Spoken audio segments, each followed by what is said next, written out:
Today, we're not exploring a myth. Instead, we're examining what reads like a historical chronicle from a truly forgotten age. It's this incredible account that details a full-blown planetary crisis and, fascinatingly, the monumental effort it took to reverse it. So, let's begin our analysis.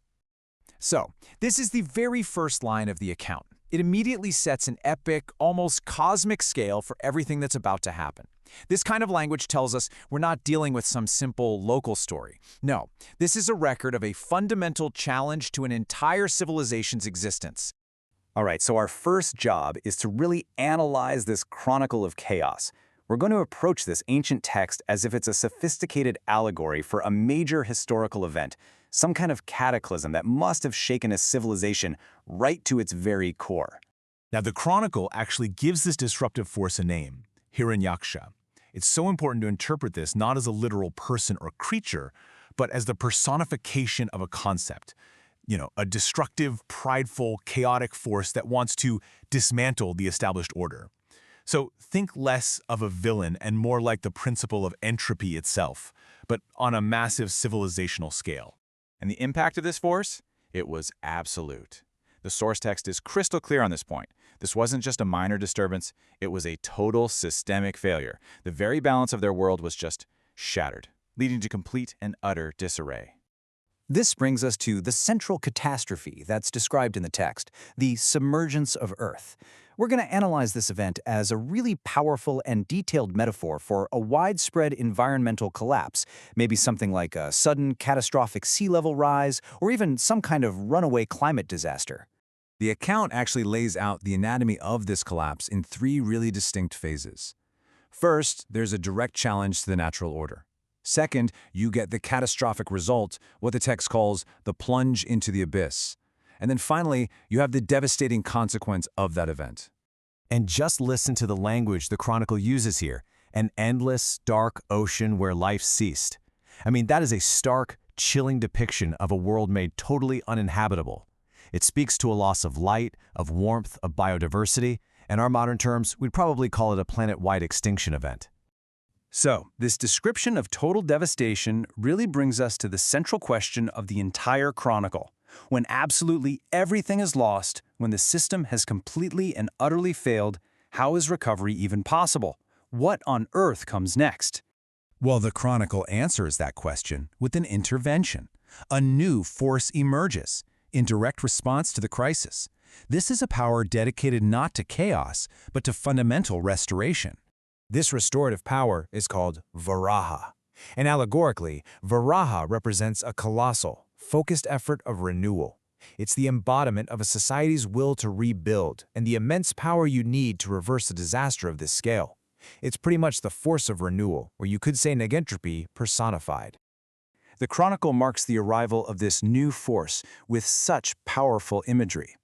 After the dead silence of a dead world, it describes a thunderous roar. That represents a huge, dramatic shift.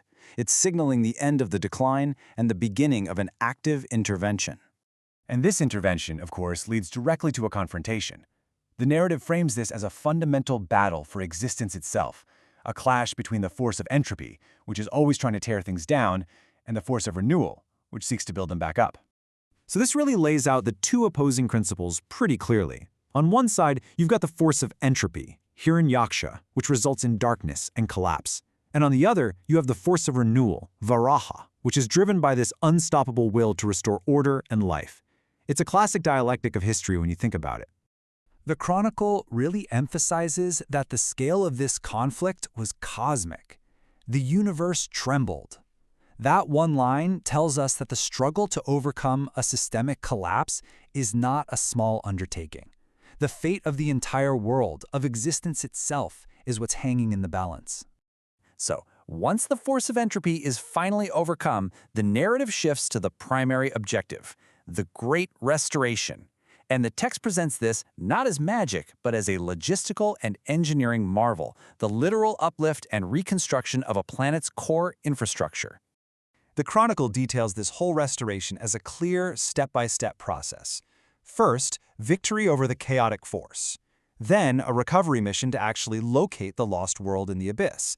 This is followed by the ascent, a gentle, careful lifting from the depths, which you can easily read as a massive, coordinated rebuilding project.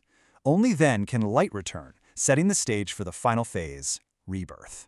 And the Chronicle concludes this section with this incredibly powerful, hopeful image.